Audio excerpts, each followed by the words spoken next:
Am I on? Yes. So please begin to listen to me as you're hearing what you're saying and who you're conversing with and how hot your cup of tea is and how much of your cup of tea is left, and are you willing to leave that tea, leave that coffee,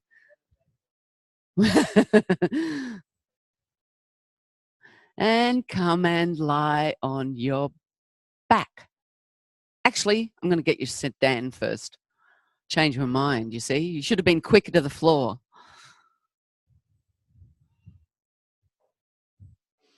So please stand. And can you listen while you move? So sense the weight on your feet. Whether you feel you have more weight on one foot than the other foot. How your arms are hanging or not. And whichever was the arm that you felt was easier to bring over your head on the floor, can you bring it above, raise it and bring it above your head? And notice the pathway you take. In standing, did you take the same pathway? And then let your arm come down again? And do that several times.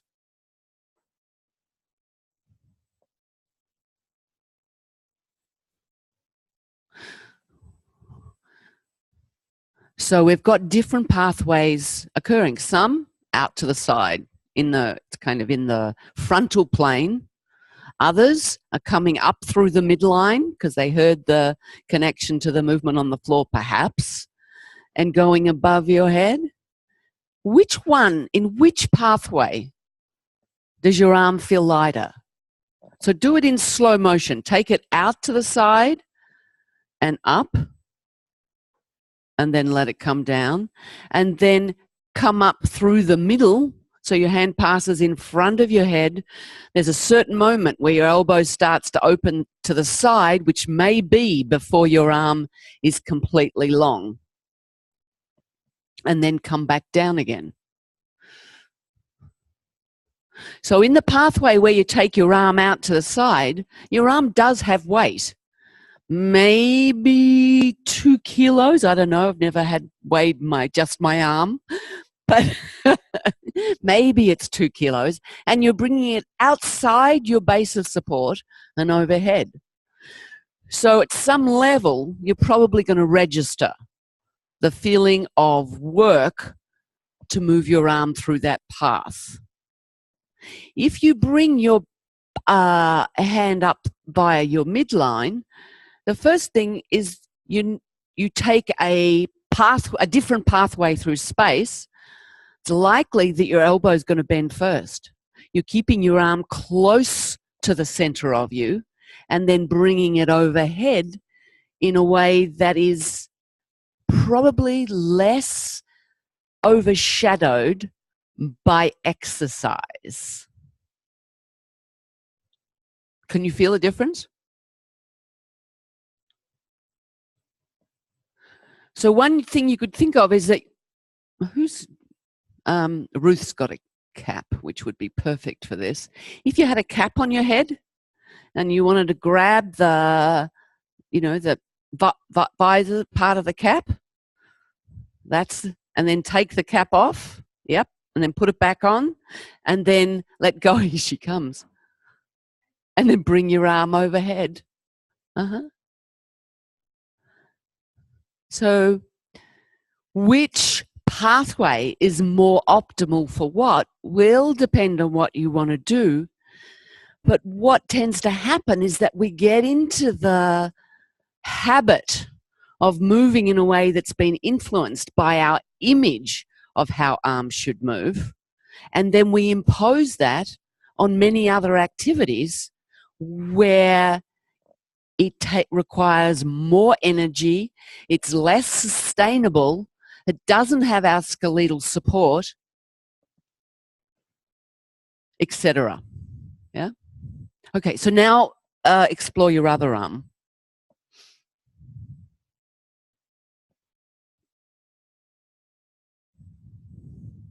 And what direction is your palm? And I say what direction? It can change directions. And this is the subtlety that when we're working with someone else that we want to be able to detect is there a difference between orienting the palm a little leftward or a little rightward or a little forwards? Because every change in the organization or the direction of a part will change the organization and change the amount of work or effort that's required. Okay, leave that and lie on your back.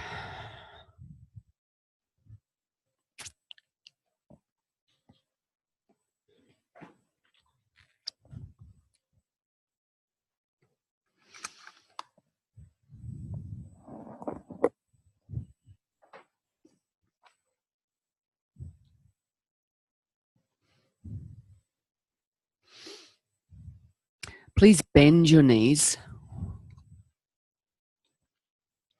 Roll yourself a little bit to the right so that you could slide your left hand underneath the small of your back or somewhere, palm down on the floor, and then roll back onto your back. So pause on your back and notice, how is it to lie on your left hand, the back of your left hand, or to have your left hand between you and the floor?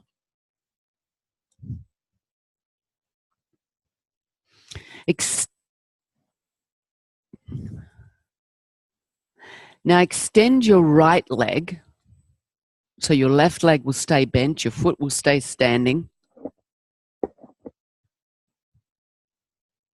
And begin to roll your body, roll yourself to the right and return.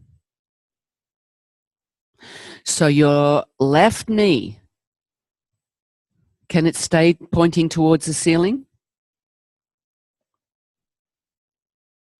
And is the orientation of your right leg, the angle it makes to your midline, is it in a place that makes any difference to this movement? So try bringing your right leg closer to the midline to almost touch your left foot and roll yourself to the right and come back. Okay, now move your right leg a little rightward, leave it there, and then roll yourself. Use your left foot in contact with the floor, and your left knee stays towards the ceiling. Now roll yourself to the right.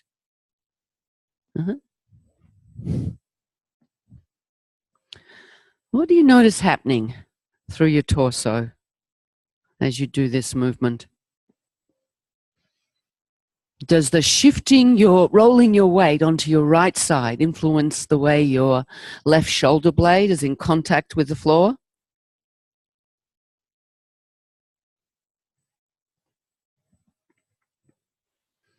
What do you do with your head? What happens with your head? Does your head press into the floor? Is it moved passively in response to what's happening through yourself? Or does it get ahead, literally? Okay. Pause, keep your left arm underneath yourself. Bend your right leg. Lengthen your left leg.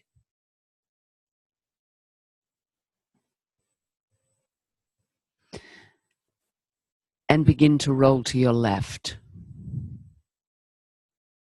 So you'll feel yourself rolling a little more onto your left hand.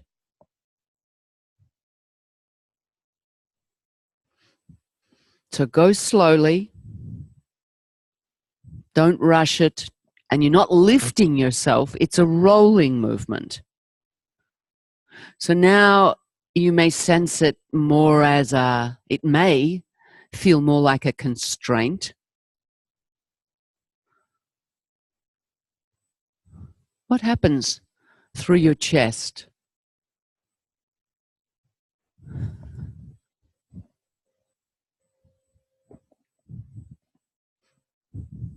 Can the movement begin in your right foot?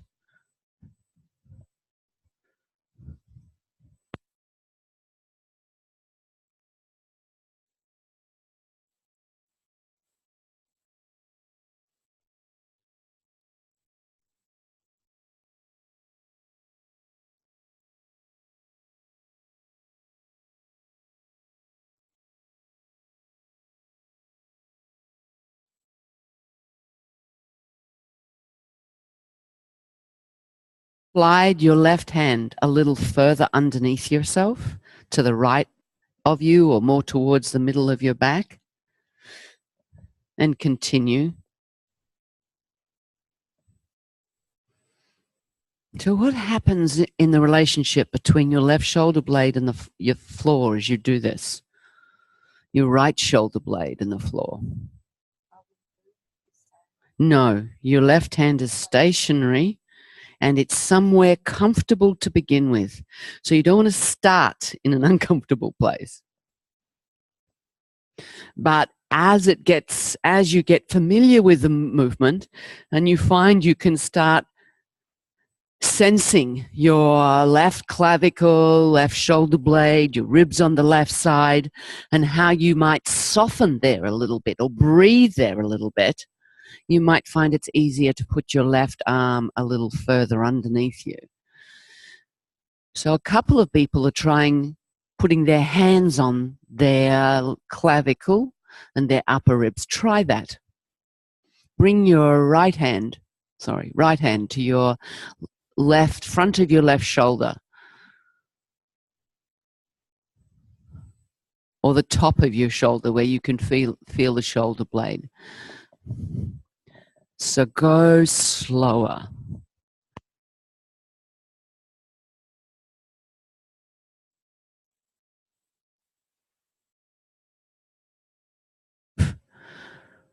But about what you can distinguish as you move.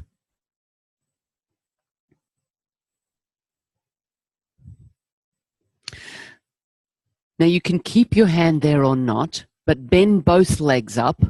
So bend your left leg up now. Spread your feet, at least hip width apart. And now keeping your pelvis on the floor.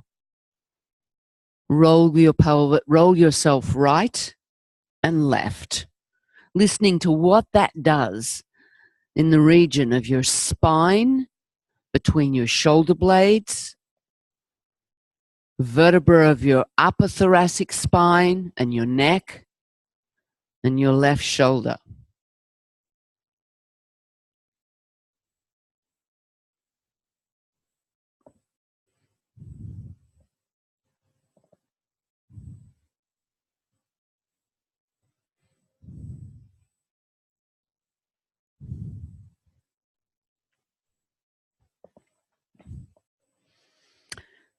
Have both feet bent. You're rolling your pelvis right and left, but keeping it on the ground and listening to what happens in the... Yeah. Well, no, because when you roll, one side's going to come away from the floor and one side's going to lean into the floor. Just that you're not lifting. You're not thinking of lifting. Rolling is different to lifting. When you roll your pelvis, it's like rolling a wheel. There's a continual changing place of contact that receives the weight,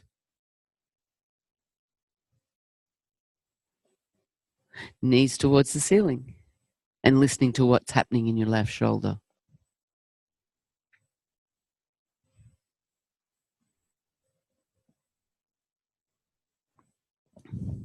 And let that go gently. Slide your arm out. Lengthen your legs and rest a moment. Now, as this lesson goes on, there can be the temptation to want to jiggle something out, shake something up, get rid of something. Notice that. Notice if and when that happens to you, and see if you can just soften your attention around that part and maybe listen indifferently next time and do less.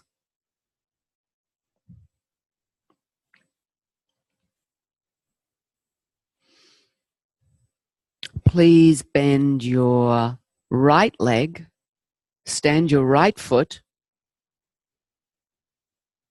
bend your right arm and slide your right hand underneath, roll and slide your right hand, palm down, underneath the small of your back. And just notice where is it comfortable? Where is it possible, or where is it comfortable for you to bring your hand? If possible, you're bringing it close to the middle, so your spine would rest on the back of your hand. And roll your pelvis with the help of your right leg to the left and come back. To the left and come back. Listening to the contact of your right arm and the floor. Feel a changing contact between your ribs and the floor on your left side and your right side.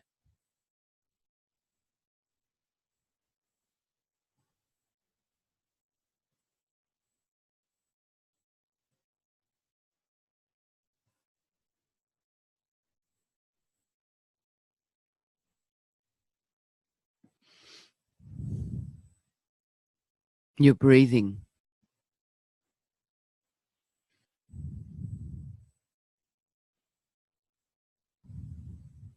Can your right shoulder blade stay in contact with the floor?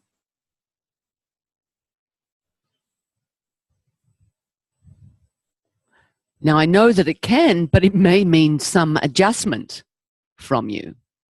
Or maybe there might be a few people that actually it's not possible because of their history and experience. Keep your right arm underneath yourself, bend your left leg, stand your left foot, lengthen your right leg, and roll your pelvis, roll yourself, your pelvis with the help of your left leg to the right.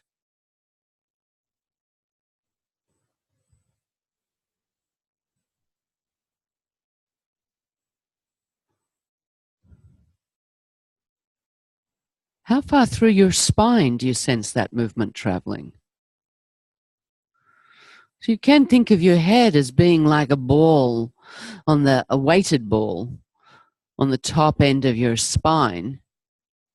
So how is your head influenced? So it could be it's like a passenger and gets moved passively, or it could be that you do something, that you turn your head first, or you press your head, or you tilt one ear to one shoulder, and not that any of those things are bad unto themselves, but are they necessary? Or is it something to do with the habitual use of the muscles of your shoulders, head, and neck?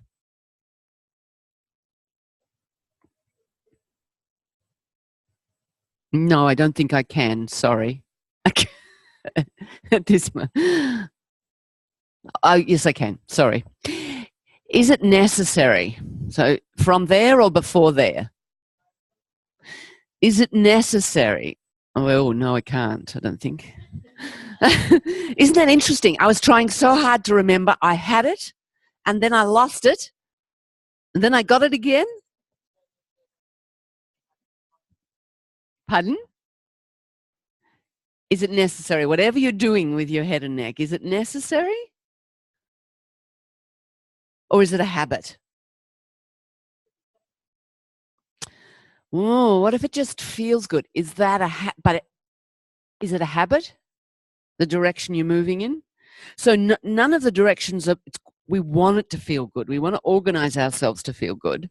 but we want to have more choice about how it feels good. So we want to question whether what we're doing is a habit, necessary, because if it feels good, we might, when we start working with people, want everybody to feel good in just the way we feel good. And not everybody likes the same food as we do, or likes holidaying in the same places, or has the same history. So we want to find what's possible and what differences each possibility makes. That's a little more developed. But firstly is noticing what you do and how you do it, and is it necessary? Okay, probably about time that you brought your arm out and had a rest. And I'm glad to see a few of you are remembering you can rest at any time.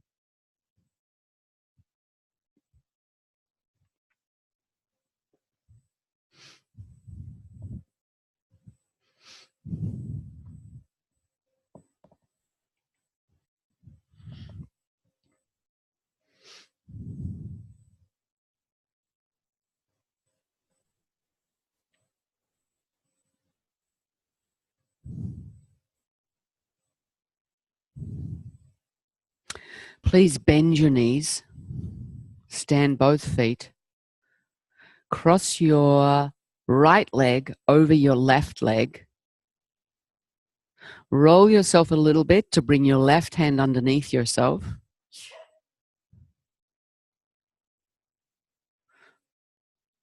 and then begin to tilt your legs to the right and come back.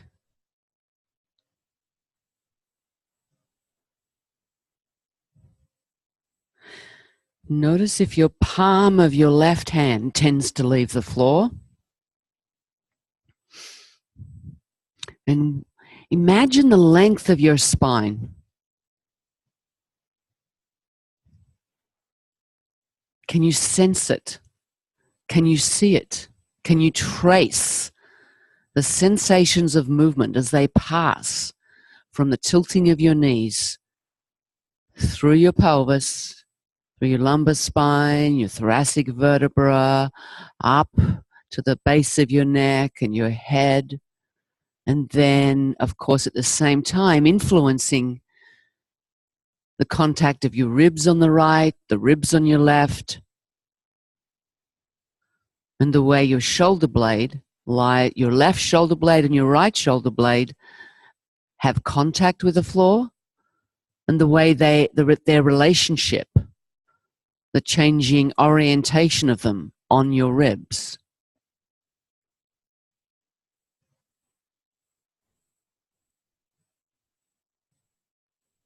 Next time you bring your legs towards the ceiling, could you uncross them and cross your left leg over your right leg? So why do we cross? And now you're going to tilt your legs to the left. So when you're tilting, so you change the crossing of your legs. When you tilt your legs with one on top, the weight of the upper leg adds to the movement.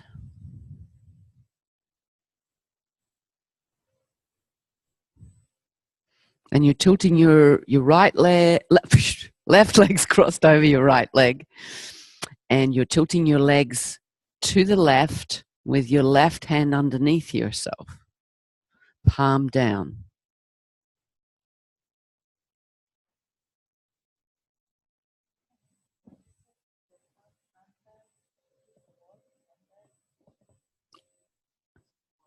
Under yourself, under your lower back, palm down, small of your back, the back of your hand, your back is in contact with the back of your hand. So you did really well yesterday, and you were directing each other, especially since the people who were choosing the positions was so inventive. But you began to get a sense of how many different ways you can describe the same relationship.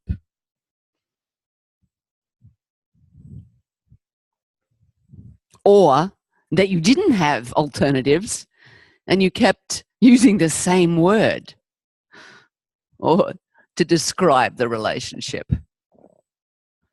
So notice now as you tilt your legs to the left, what's happening in the left side of your chest, your upper chest, and the right? So this is really interesting. Well, hopefully you're finding it really interesting. Usually we move our hands in space and we move distally. We move the distal parts on the proximal parts. And here, you're moving a proximal part of yourself on a distal part. Okay, uncross your legs. So it was just the left hand behind your back. And if your right hand's behind your back, you would have your right leg over your left. So it's okay for you to reverse them. Bring your arm out, lengthen it. Just notice the sensation you have in your left arm, right, whichever arm you were exploring. Lengthen your legs too for a moment.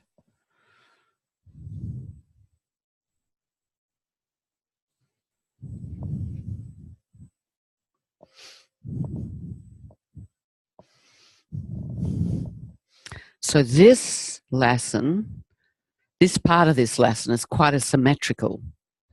It's quite symmetric. The lesson structure is symmetrical in a way because you're doing it exploring one side, then exploring the other. And some lessons, especially if it can be a little challenging, as for most people the organization of their shoulder girdle and thorax is, they're not keeping on doing the same side continually, can give a rest. It makes it a little lighter. Whereas other lessons, we want to create a strong contrast between one side and the other. So I might do the whole lesson on one side. So there are many different forms that ATM structures can take depending on what your intention is. Please bend your knees up. Bring your right hand behind your lower back. And now we did two variations on the other side. Could you teach yourself those variations on this side? Out loud. So the first one was crossing the leg on the opposite side of the arm that you have under your back on top.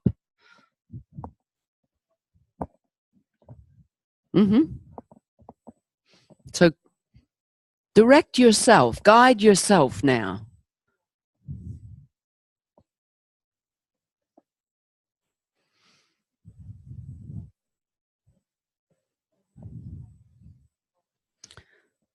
The easiest way is tilting your legs away from the side of the arm that's underneath your back.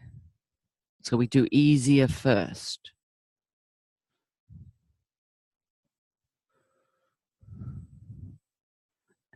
Can you say the words?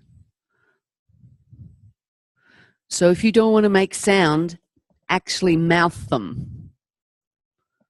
Describe it to yourself.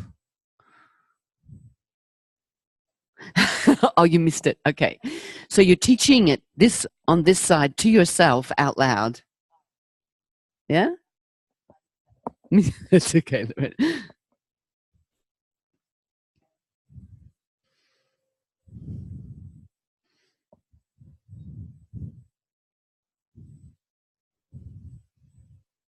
And what sort of tone do you use with yourself?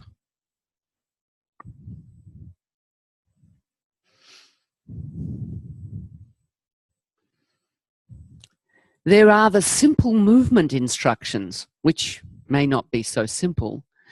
And then you can think of the other additions as enriching those movement instructions as a way of guiding your attention or someone's attention as to what might be happening.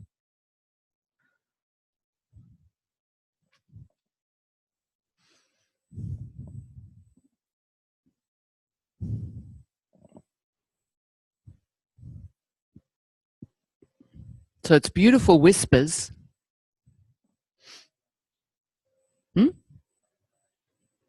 The easiest way to do first is tilting to the left, and then you change the crossing of your legs and tilt to the right.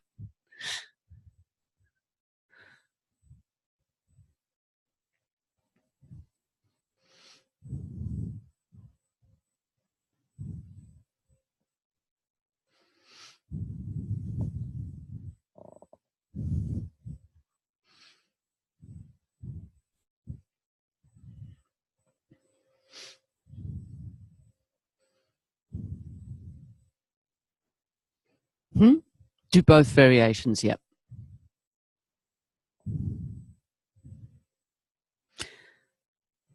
And when you've done both variations, take a pause.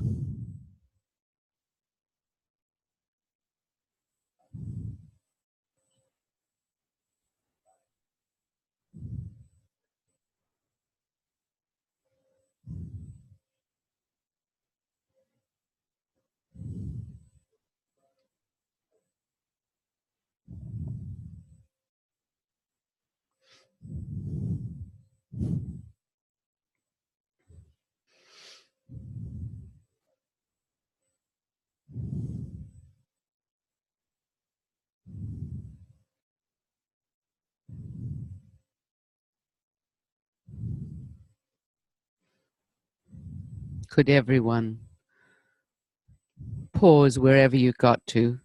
Slowly bring your right arm out, uncross your legs, lengthen your legs, and rest a moment.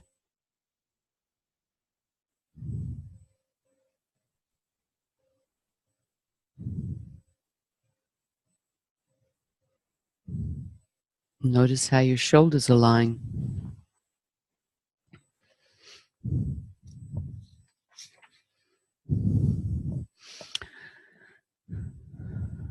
So please bend your knees, stand your feet.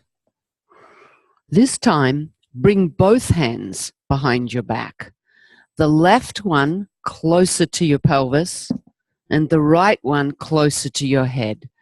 Palms down. Cross your right leg. So left one close to pelvis, right one above that relative to yourself. Cross your right leg over your left leg and begin to tilt your legs to the right. Many times. Doesn't need to be a big movement. But now we've added another constraint. By having both arms underneath your back, you've got the physicalness of a change in shape that is asking you to adapt your back and your contact with the floor to accommodate it, as well as that this position of the arms fixes your shoulder girdle a little more in a particular relationship. Hopefully it's still movable, but it's constraining, a little more constraining.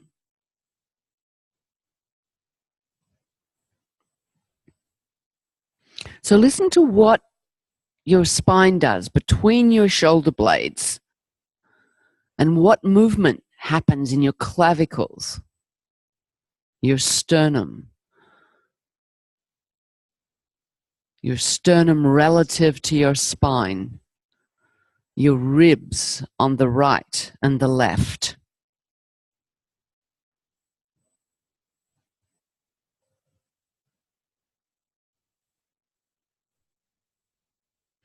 The next time you bring your knees back to the center, could you change the crossing of your legs and tilt your legs to the left, keeping your arms as they are? And if it feels really easy for you, you can slide your hands underneath yourself further to the other side, keeping your forearms and elbows in contact with the floor. So it's not a sliding of your head right and left. It's a tilting of your knees.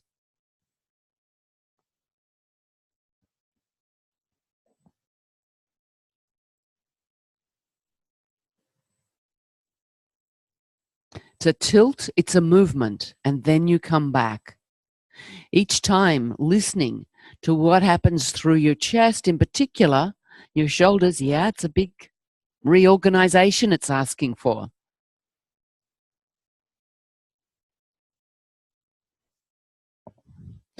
Explore it. So the intention is eventually to be holding your elbows, or to be able to turn your right arm so the fingers go more in the direction of the head. But we have to accommodate our history.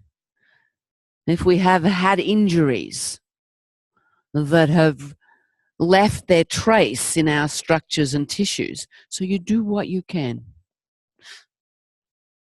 Yeah, it could. So if it's really uncomfortable to put your hand underneath your back, and it's a discomfort that you can't get comfortable with, then you could just rest the fingertips near your side with your elbow bent, as if your arm was going to go under there. So leave your head quietly in the middle for a moment and come back. And go again. And just see, can you leave your head quietly in the middle?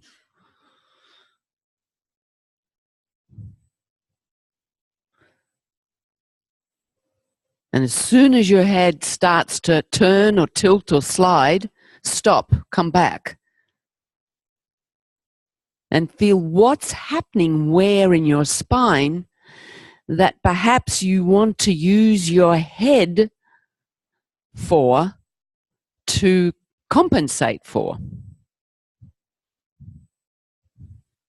Because often the movement of our head avoids finding something through our ribs, our thoracic vertebra. Okay, bring your arms out slowly, lengthen them by your sides or leave them out to the side and just rest and notice what you feel in your shoulders. So it's not about moving them to get rid of something, as I mentioned before, but just noticing what you sense, because you may discover you have a different image, different sensations, and that if you rest, if there's any perturbing sensations, that they pass.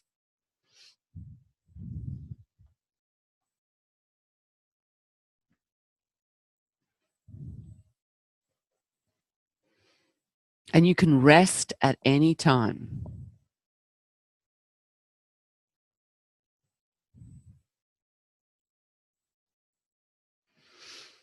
Please bend your legs again, stand your feet. This time, bring your left arm underneath yourself first, closer to your head, and your right hand lower down. If it's easy for you, you can turn the fingers of your left hand a little in the direction of upward towards your head as they lie underneath your back. I mean, you could help with the other hand if you can't, if it's difficult to do that, but only do if it doesn't cause any pain. And then cross your left leg over your right leg. No, let's go right leg over left. Right leg over left and tilt to the right.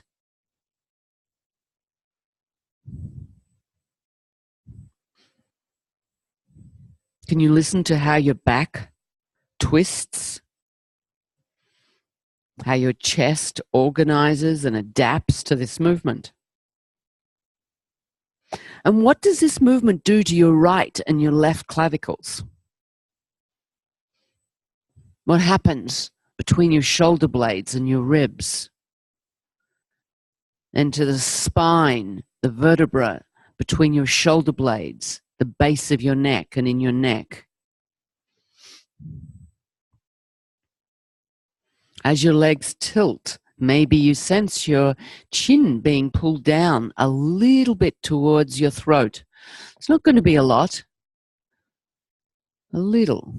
Depends on how far your legs tilt comfortably and how easy that transfer of movement is through the configuration of your arms and your chest.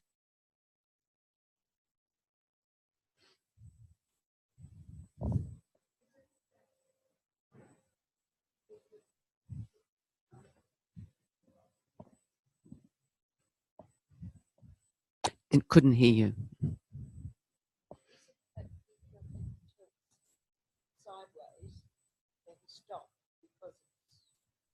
Just try leaving, see, can you leave your head there quietly? So then the next, if you feel your head wanting to do something, is it necessary?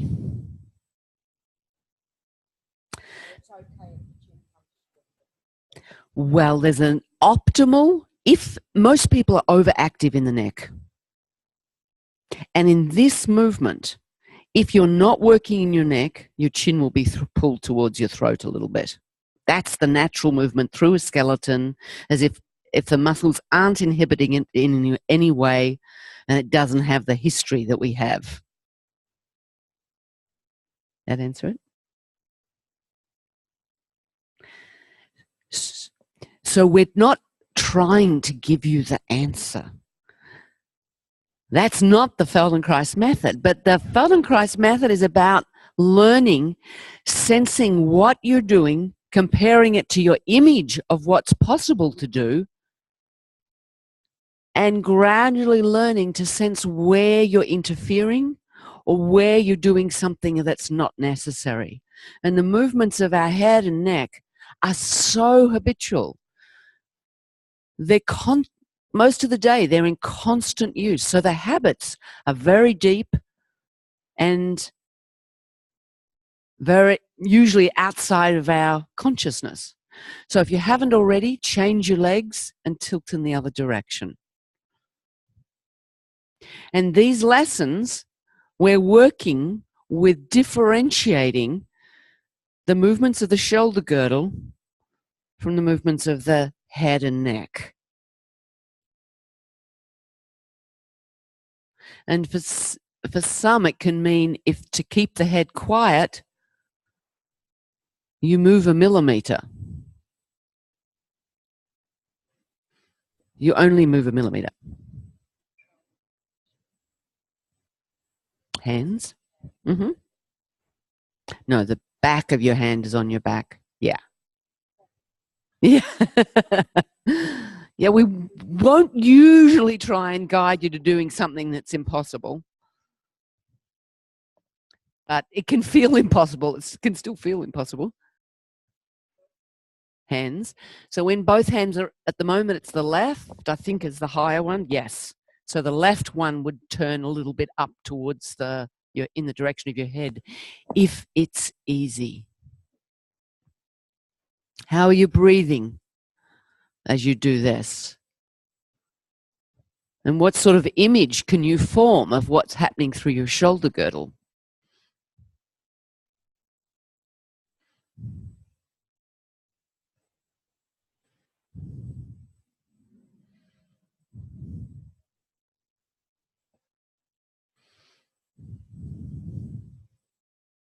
Okay, come back. Bring your knees towards the ceiling, uncross your legs, slowly bring your hands out and lengthen them.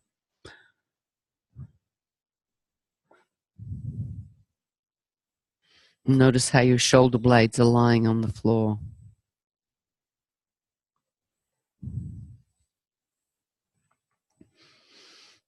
how you are lying.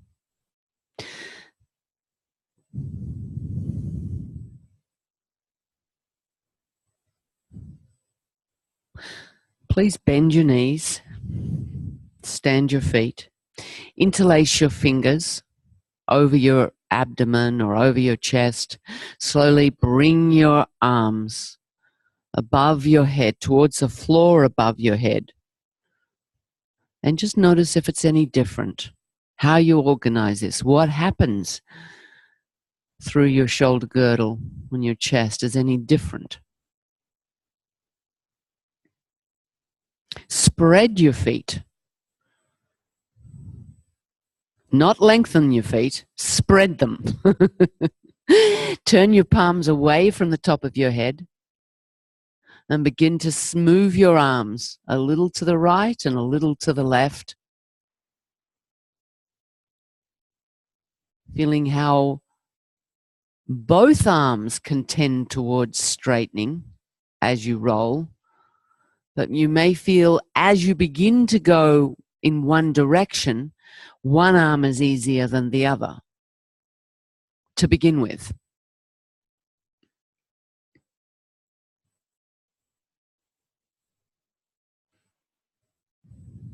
And so what's possible?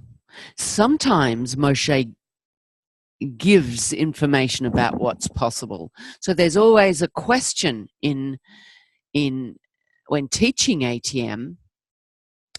If we give a direction of what's possible, will the participants try and achieve that? And when do you introduce that idea so there's not too much frustration about where it's going, so they have some idea of where they're moving towards? Yeah.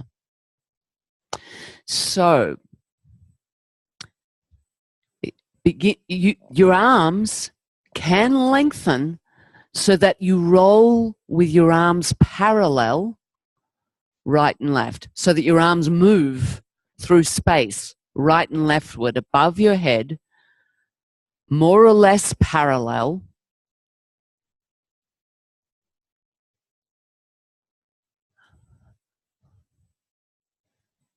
But not stiff.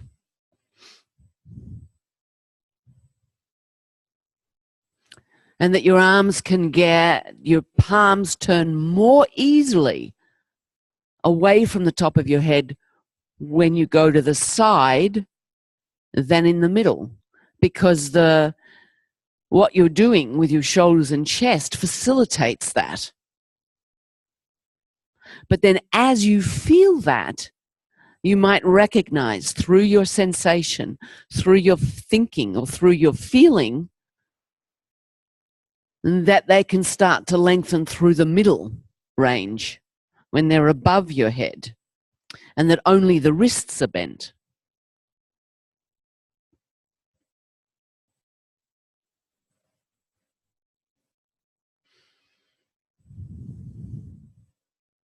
Next time you come onto your back, bring your arms down, take a pause.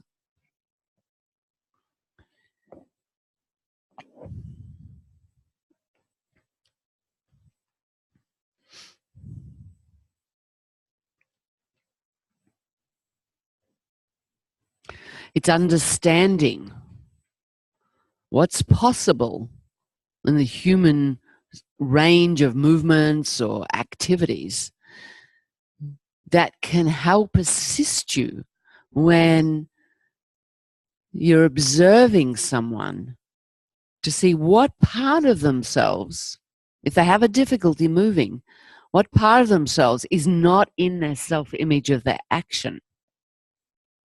And then we explore, not necessarily to begin with where the problem is, but where we might perceive a particular part that's not included in someone's self-image, which, if you expand their choices there, can influence the whole pattern.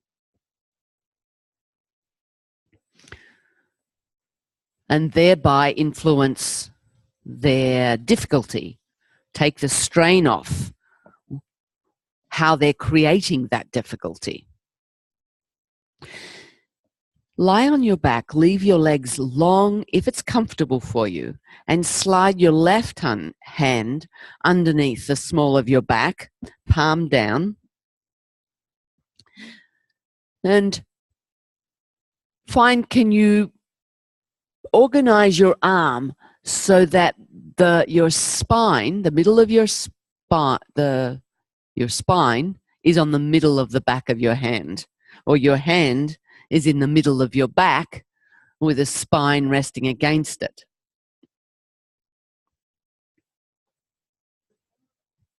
Pardon?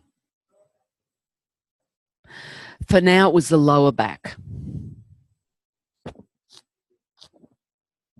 Your fingers will be pointing to the left. No, it's the left hand, sorry. Your fingers will be pointing to the right. Now, if this just feels like nothing to you, then you can turn your hand so that your fingers, the palm of the hand is still on the floor, but the fingers of your hand turn in the direction of your head. Now, stay in that position. Notice the contact of your left elbow with the floor. Could you slide, keeping your hand quiet, could you slide your left elbow upwards and downwards on the floor?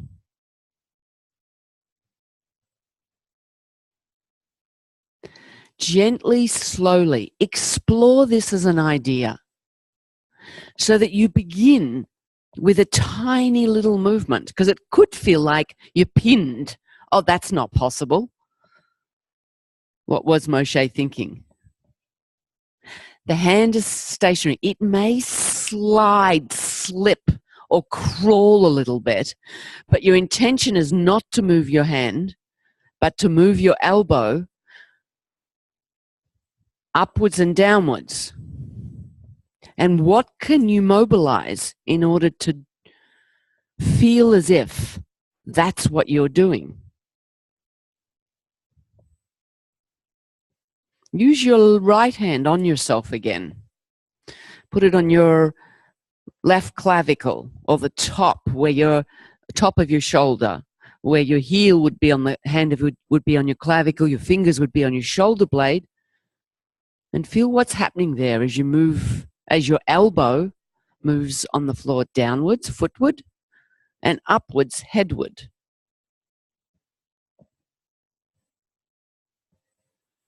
Maybe put your fingers in your armpit.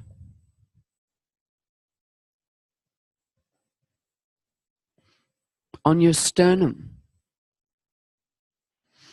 On the ribs on your right side. And notice when you bring your hand to touch yourself and follow your movement, does it bring more clarity to your image or your sensations of moving? And then take your hand away and notice, can you sense what you felt? Maybe it's a little clearer now because your hand has given you feedback, but can you find those same clarity of sensations in your movement, in your sensing? Then pause. Now, this is a little more difficult. Begin to think that you're lifting your left elbow towards, away from the floor. So you're going to lighten the contact of your left elbow with the floor. And then let it rest back down.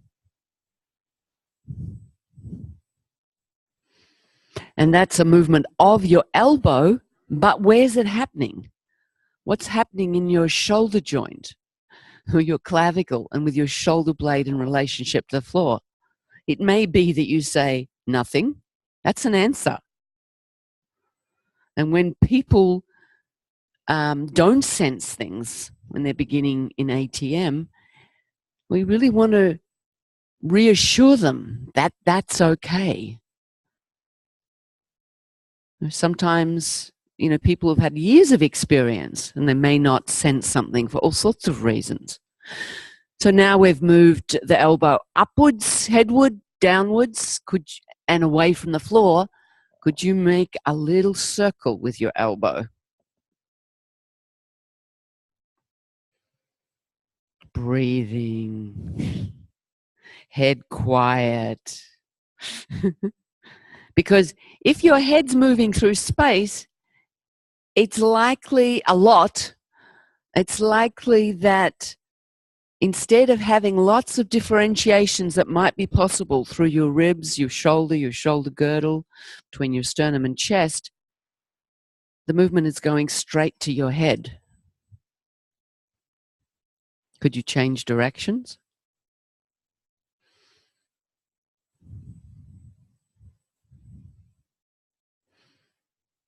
And what shape is your circle? Is it a vertical ellipse, a horizontal ellipse, or a banana, abstract star?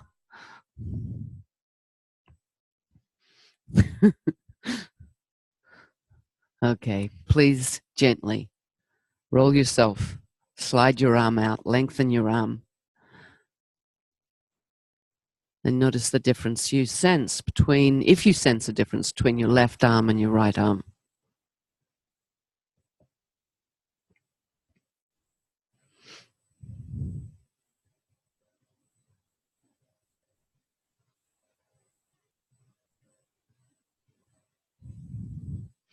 Could you bring your right hand behind your back, palm down, so that your spine lies on the back of your hand.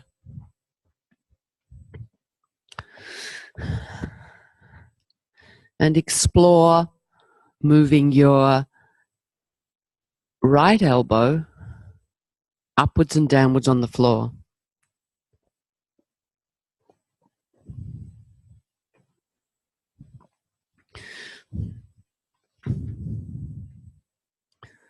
Can you make it simple? Does that make sense to you? If I say make it simple, how would you do that? How would you make it simpler? Because again, we have associations with words. Lighter.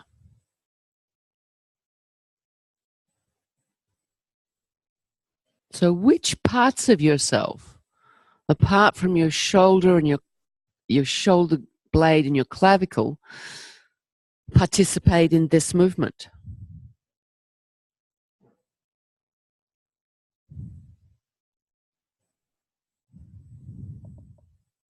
So with some, I'm beginning to see that their whole thorax is moving, a little leftward and a little rightward. So it's not lifting your shoulder towards the ceiling. It's your elbow.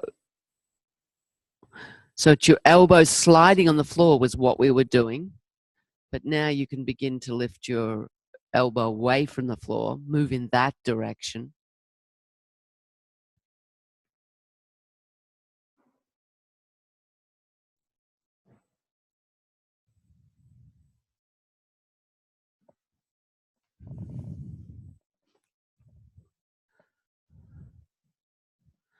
And then begin to make a circle with your elbow. It lifts away from the ground. It lifts, the circle's in the air. So it has an upward, upward, headward, footward, and upward relative to the floor, or forward relative to yourself component. Now, I have a wonderful pet called Chloe, who is the most energetic dog I have ever had, and I'm always looking for new toys to occupy or entertain her so she doesn't dig my garden. And one thing I found was this football, let's say football type see-through shape that's got little balls inside of it.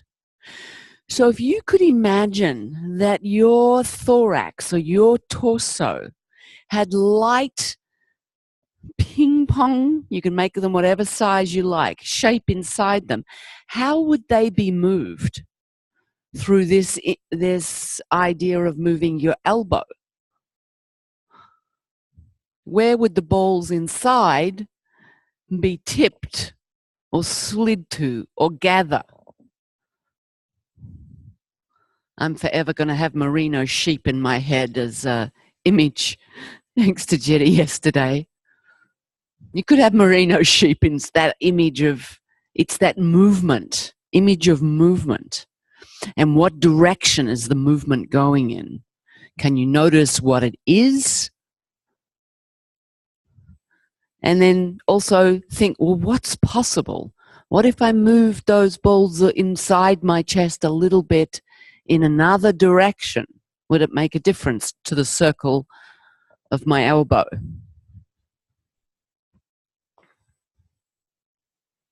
And several times, make the smallest, simplest, quickest circle you can. 5 in one direction, 5 in the other. And the idea here, as I said before, is to differentiate, to separate the movement of your head and your neck from your shoulder girdle.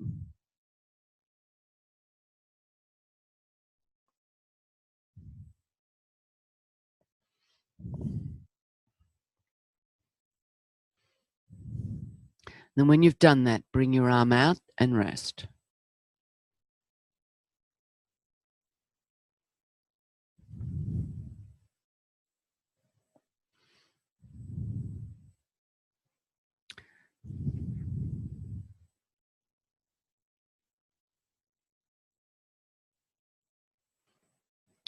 Please bend your knees, stand your feet, interlace your hands non-habitually, and bring them towards the floor above your head.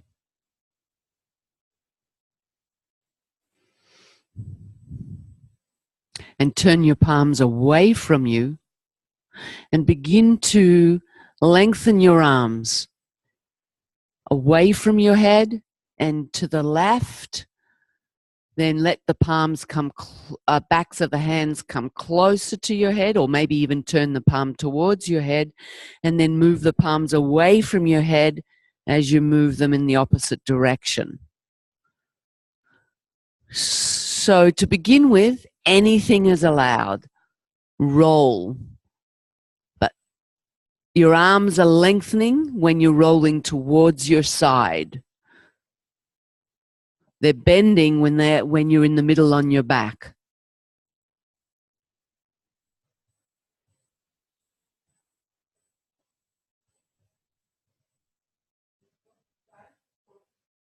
Both sides, yep.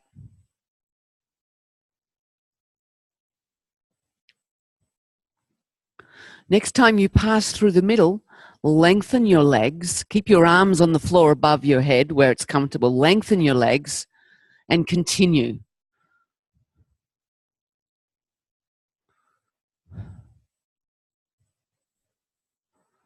And then gradually, if you feel that you don't need the rolling to your side, lessen it. So maybe your arms are lengthening more comfortably now. So you could leave your legs long, quieter. Or if it's not possible, then how can you roll with your legs long? How can you roll with your torso and your ribs in order to lift one side of your torso, upper torso, and lengthen your arms, and then roll back through the middle, and do that on the other side. So your legs would be spread and wide, comfortably spread.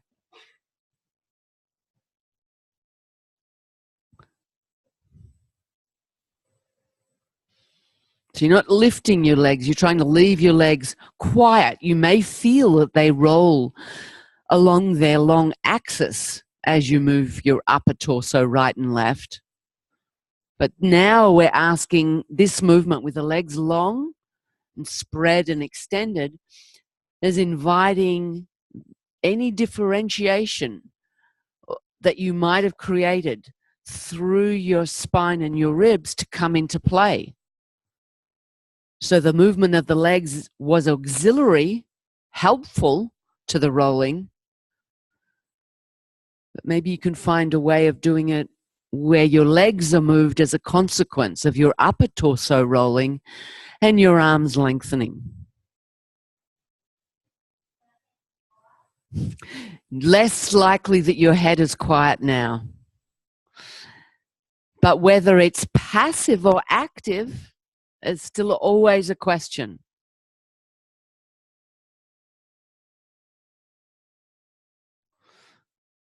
But if you're rolling, your head is going to be rolled along with your spine unless it's pressing on the floor and resisting.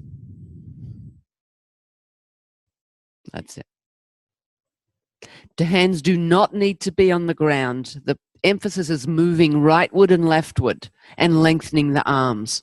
So they may be on the ground above your head, but one arm comes away from the floor as you roll in one direction. The other arm comes away from the floor as you roll in the other direction. It's a bit like those of you who were here last time when you were rolling in a big X, last segment. It's not the same, but it has some similarities. Okay, well, next time you're on your back in the middle, leave it, lengthen your arms, lengthen your legs, and listen to your contact with the floor, your way of lying.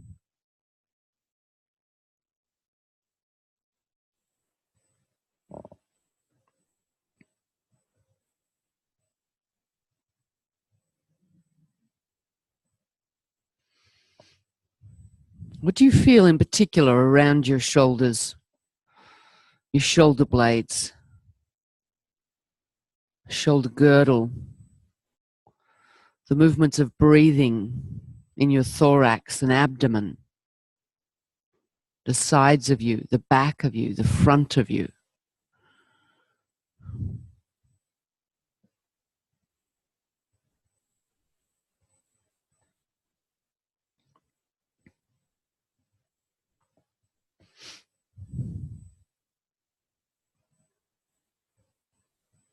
Gently roll your head a little left and right.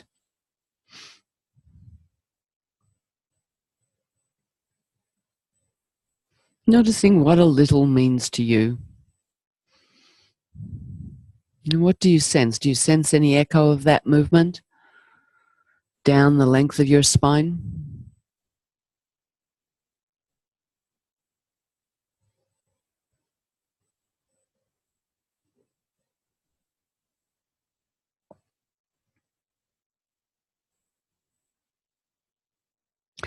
Let your head come to stillness. Then when you're ready, roll to one side, bring yourself up to standing.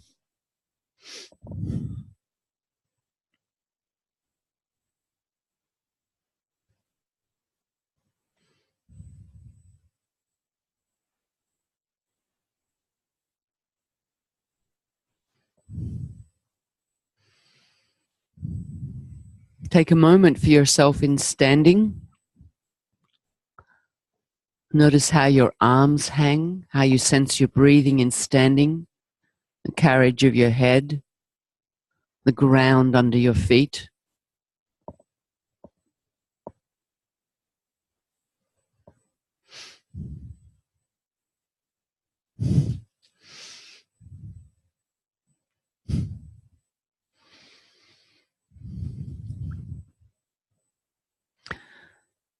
When you're ready, begin to walk a little.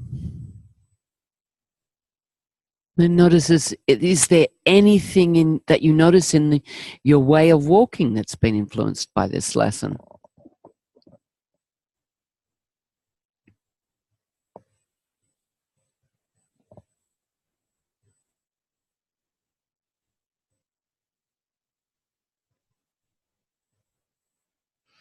We'll just take a water out break. So 5 minutes, and then we'll come back.